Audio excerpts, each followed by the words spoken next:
ശരിക്കും താങ്കൾ പ്രതീക്ഷിച്ച സുപ്രസിദ്ധി അല്ലായിരുന്നു, അതായത് ഒരു നല്ല ഫെയിം. ഞാൻ ഒരു ഇന്റലക്ച്വൽ സെലിബ്രിറ്റി ആവണമെന്ന് ആഗ്രഹിച്ചതോ ഈ മോന്തം വെച്ചിട്ടാ മാറ്റിട്ടാ. അതായത് ആൽബർട്ട് ഐൻസ്റ്റീൻ ആവാൻ ശ്രമിച്ച ഞാൻ അത് കുറച്ച് കൂടുതലല്ലേ തോമസ് ചേട്ടാ?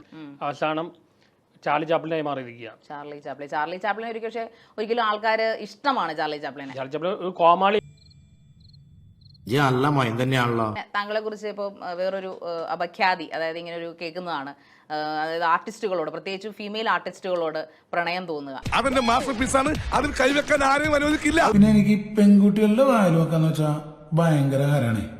അത് എന്തുകൊണ്ടാണ് അങ്ങനെ ഒരു ഇത്? അവർക്ക് താല്പര്യമില്ലെന്ന് പറഞ്ഞിട്ടും കാണുമ്പോൾ ഇടിച്ചു കയറി ചെല്ലുക, അതൊക്കെ ഒരു നല്ല ഇന്റലക്ച്വൽ അല്ല, ഒരു സാധാരണ ഇച്ചിരിയൊക്കെ ഒരു എന്താ പറയുന്നത്, ഇച്ചിരി ഒരു അഭിമാന ബോധമുള്ള ഒരാൾക്ക് ചെയ്യാൻ പറ്റുന്ന ഒരു കാര്യമാണ്. ആണുങ്ങളായാലേ അല്പ സ്വല്പം നാണോ മാനൊക്കെ വേണം. എനിക്ക് തോന്നുന്നു ഞാൻ വേറൊരു സ്ഥലത്താണ് ഇത്രയും വൈറലായെങ്കിൽ ഒരു ഇന്റലക്ച്വലായി മാറി തന്നെ.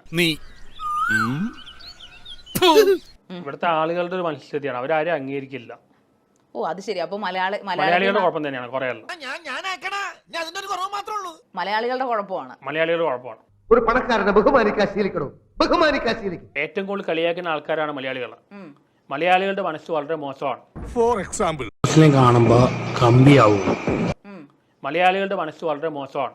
നീറോസിന്റെ ഫിഗർ അങ്ങനെയാണ്, കമ്പിയാവുന്ന ഫിഗറാണ്. നിനക്ക് എവിടെയാണ് അന്തസ്? മലയാളികളുടെ മനസ്സ് വളരെ മോശമാണ്.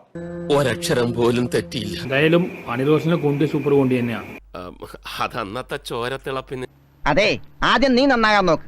മലയാളികളുടെ മനസ്സ് വളരെ മോശം. വളരെ മോശമാണ്. വളരെ മോശം മനസ്സാണ്. ഈ നിൽക്കുന്ന സാധനം നിങ്ങൾ ഇപ്പൊ ഞാൻ പറയുന്നു ഈ കമന്റ്സിൽ എന്തൊക്കെ വൃത്തിയായ ആൾക്കാർ ഇത് വെക്കുന്നത്. ഇങ്ങനെയുള്ള വൃത്തികേടുകൾ താങ്കൾ പറയുമ്പോൾ, താങ്കൾ കുറച്ച് മോശപ്പെട്ട കാര്യങ്ങൾ പറയുമ്പോഴത്തേക്ക് താങ്കൾ നല്ല കമന്റ്സ് ആണോ പ്രതീക്ഷിക്കുന്നത്? അപ്പോ എന്താ നമ്മുടെ പേര്? അനിൽകുമാർ. നോട്ട് ചെയ്തോ, അനിൽകുമാർ. എനിക്ക് കൂടുതലൊന്നും പറയാനില്ല. ചിക്കൻ ബിരിയാണി കഴിച്ച് നമുക്ക് പിരിയാം.